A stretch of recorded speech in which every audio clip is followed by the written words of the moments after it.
Hello everybody, I'm Michael from Polygon Island, and today I'm going to be showing you how to make faces in Blender.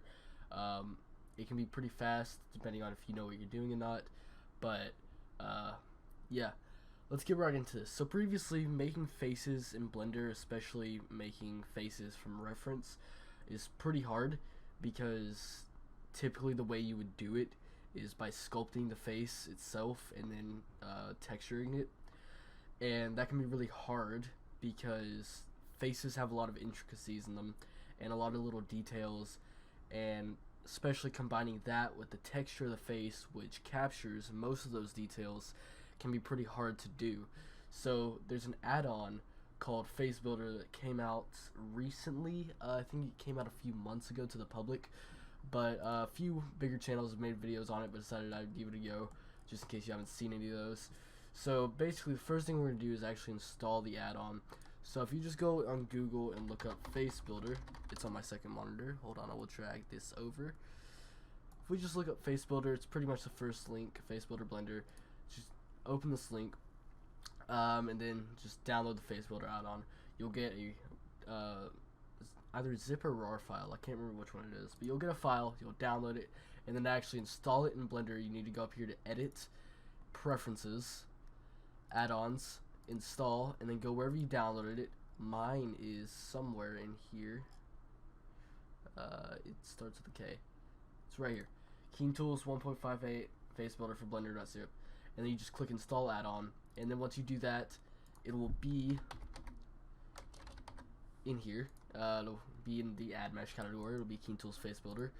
And then what you're going to want to do to actually use the add-on is, if you click this little down arrow, it gives you a bunch of information about the add-on, and then down here it should say to install their library, because they can't ship their libraries with Blender's default licensing, which is like open source, I guess. Basically, just download it from the web here. It'll download it into Blender and install it.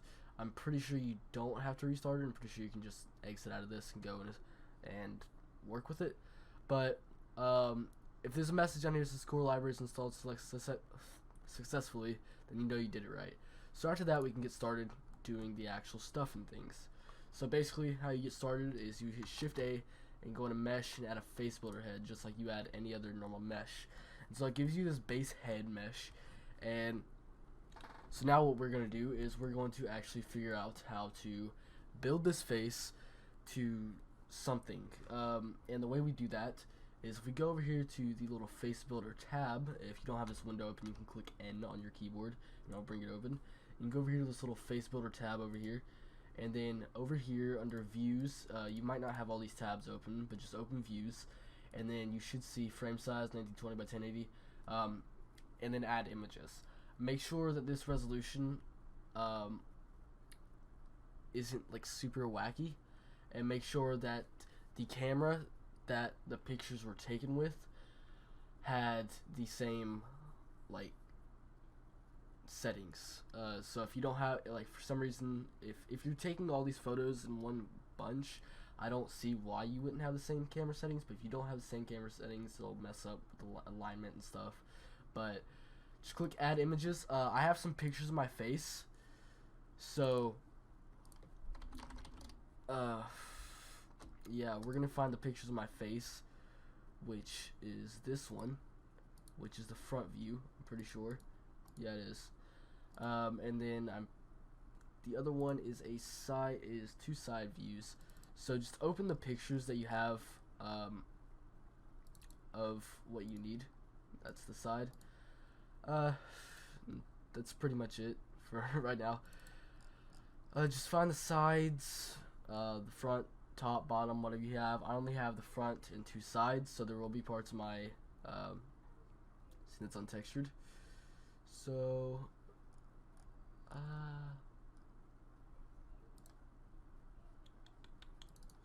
there should be a side 2 somewhere.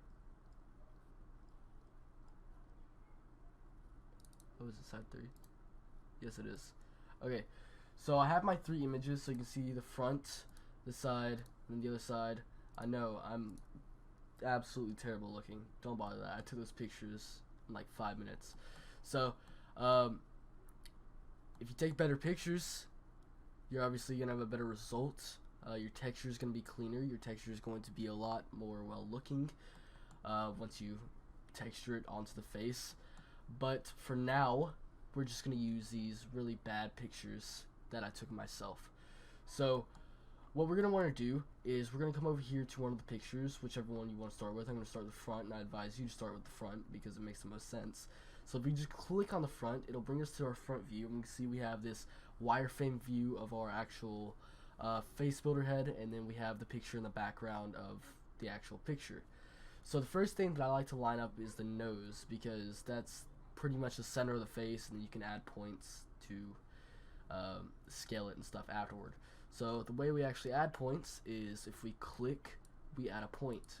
To just delete the point, we right click, but just grab the point, drag it up to where the nose is, and then once we have that, we can maybe add a point on the chin, and then bring the chin to where it kind of is, and you can see it's starting to line up a little bit better. And then we can grab points on the eyes, bring the eye a little bit here, bring the eye a little bit here, and then we can add some points on the lips,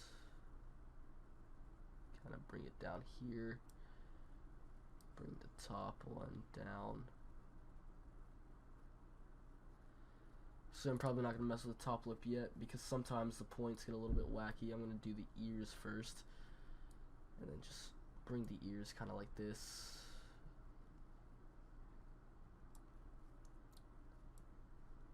And then just kind of shape it to the face. There's not really a lot to say about this part.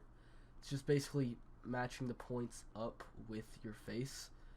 Let's see. So just go ahead and do that, and I will be back to you once this face is mapped. Okay, so as you can see, the face has been mapped more or less correctly to what it's supposed to be. I might need to expand the head a little bit because I have kind of a big head. But so now that we have that, what we can do is just make some minor adjustments to the points, like so.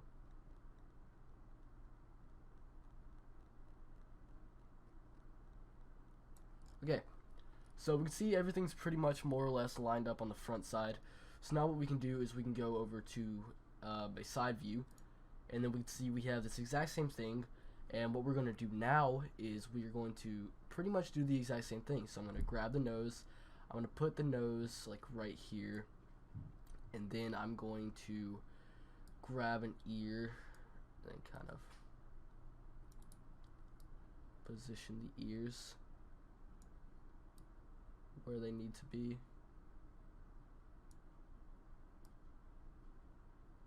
Like that.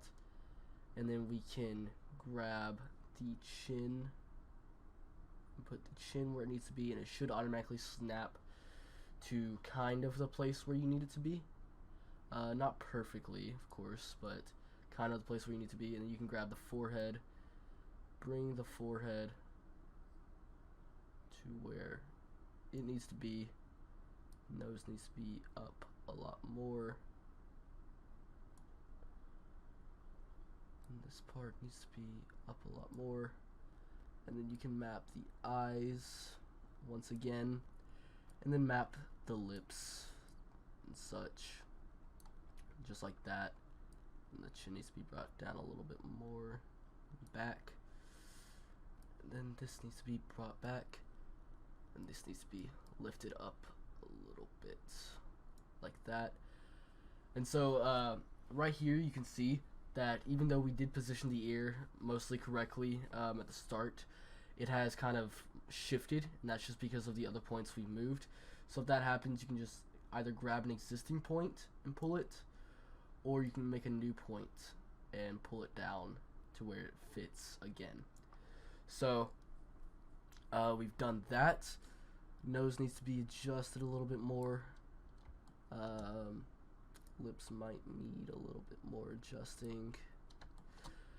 But basically what this kind of multiple angle thing is doing is it's basically giving the add-on more depth to work with, I guess.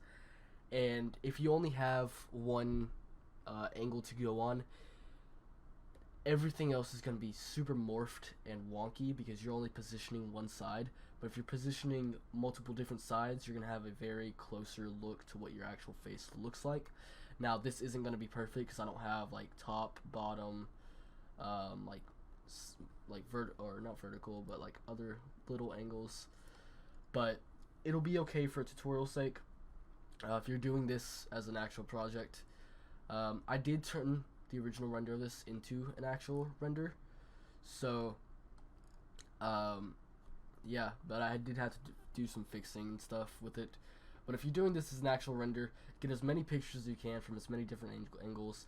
If you've ever done photo scanning before, imagine photo scanning just with a lot less pictures. Instead of taking like 50, 60, you're taking like maybe 5, 6 at max, and then just put them in here and then just kind of load them in and position them to where they should be. So now that we have this side done, we're going to go to the other side, and we're going to pretty much do the exact same thing here. In fact, we're going to do the exact same thing here. So again, I'm going to grab the nose, line it up to where it should be, grab the ear. Actually, no, not the ear. I'm going to grab the chin, bring it to like right here, and then we're going to grab the ear.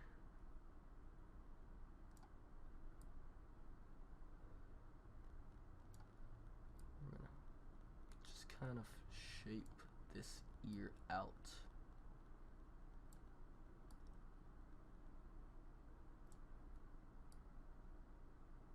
Sometimes it might need more points, but that's okay. It doesn't really affect anything if it does. And then we're just going to grab this part of the eye and put it right there. And now we can change some of the ear because it's kind of went out. And then we line up the lips once again.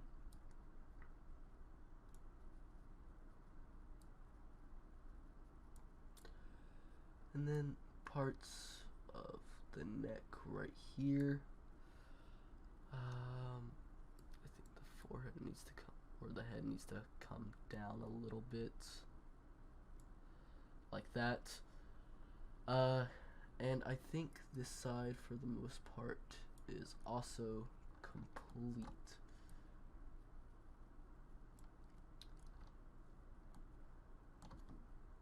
The eye still needs to be moved back some.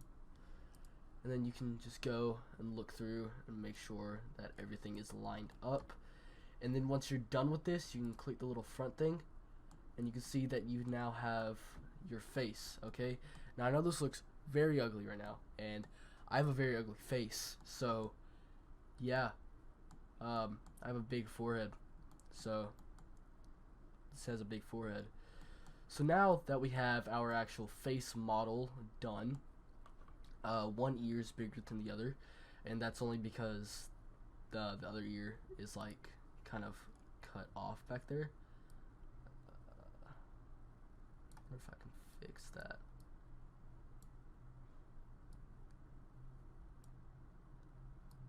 Maybe.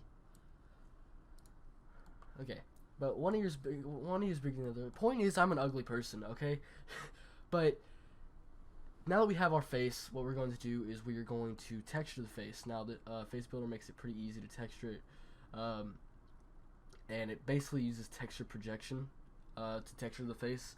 And this is something you can use without this add-on. And it's basically taking the pictures and kind of drawing them on the object from your view. Except it's not from the view, it's from these like camera's view, which if you noticed are in the exact same angles as our front side and side 3.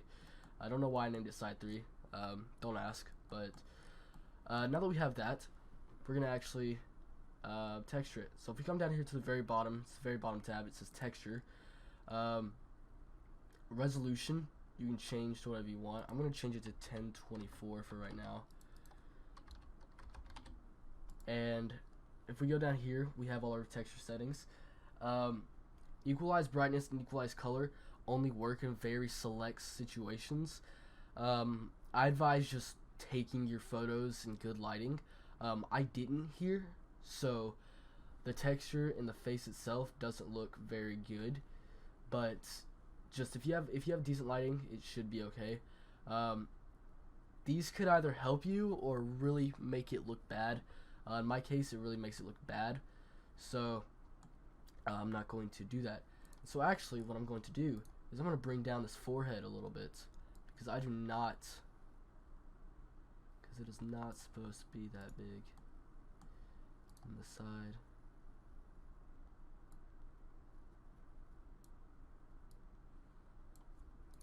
Another side. Okay, so now I look even more like a Martian, which is okay. And if we go down here to create texture, we can click create texture, and then it says select images. You can select them all, or you can select some, and then you can just click OK, and this might take a second, but you can see it is my face, okay?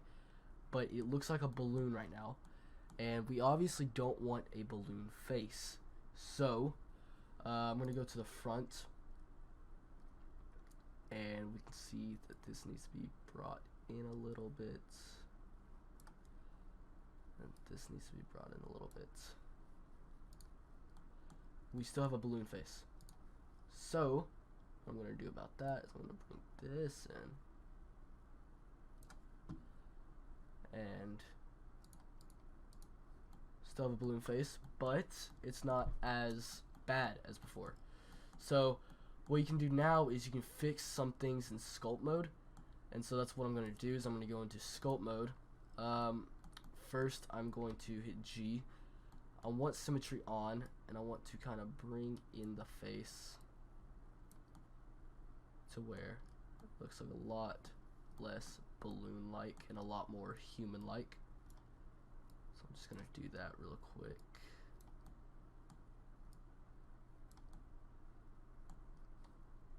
So if we look now, my face doesn't look as balloon-like as it did. Looks actually normal now. If you notice, your camera, like in your viewport, is tilted slightly, and I have no idea why that happens, but it's kind of annoying, and I have no clue how to fix it. But yeah. So anyway, we have this face now, and what I'm going to do is, you can see there are quite a bit of artifacts in this texture.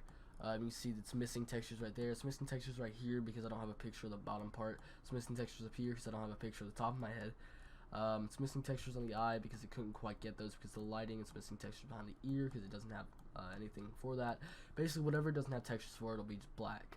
So, in your case, this might not happen depending on how good your photos are and how many photos you have. But for me, obviously, these weren't the best photos. So what I'm going to do is I'm going to go into texture paint with my head selected. I'm going to go into texture paint, and you see my very disturbing texture right here. UV mapped faces typically are very horrifying, okay? So be prepared. So basically what I'm going to do to fix this up is I'm just going to, the easiest way for me without painting the texture again, is probably just going to this soften tool, scaling my brush down, and then softening up the edges of pretty much everything. And what this is doing is removing obviously the sharp edges of the pixels, but it's also kind of smoothing in different color changes. You see right here it's a lot darker than the side, because the side I took directly the flash, and then over here I was kind of pointing the flash this way. So you can see there's a lot wrong with how I took these pictures, but that's how it works. So yeah, I'm just going to kind of smooth these out, kind of smooth my mouth out a little bit. I don't think you'll see this, but yeah. Down here It's obviously a huge chunk, so I'm not even going to try to fix this right now. I did in my original render. I actually fixed the texture a lot better in my actual render that I did of this image. So yeah. So now if we move on to the other eye, we can see we also have some missing parts in there too. So what we can do is we can just fill those in with the soften tool, kind of move out these blurry pixels. You can see my face, the actual face part at least, doesn't have any more missing pixels. So I'm also going to soften these because you can see them on the face. I'm going to soften right here a little bit, soften right here a little bit, and just pretty much wherever there are sharp edges that you can see. So I think that is good for now. So if we go back into our layout, we can see that my face has been cleaned up a little bit. And if we go into the cycles render engine and change it to GPU, because that's what I render on, we can see that my face is now in the 3D world. It's there. So yeah, that's pretty cool. What I like doing, this isn't a very you don't have to do this, but what I like doing is I like modeling the hair separately using particle systems, where you can really use whatever you want to make the hair, but in my actual render of this, I did model the hair separately using particle systems, and I use particle edit to like comb it down and stuff. It just gives a little sense of depth. Also, if you wanted to, you could make a normal map for this, and have a little bit more detail on the, like, a little bit more detail on the skin, but that's not necessary. And you have a head in Blender now, and yeah, so that's pretty cool. So thanks guys so much for watching. Hope you guys enjoyed the video. If you did, make sure to like it and leave a comment. So thanks guys so much for watching. I'm Michael from Polygon Island. Hopefully you enjoyed this tutorial, and I'll see you guys next time.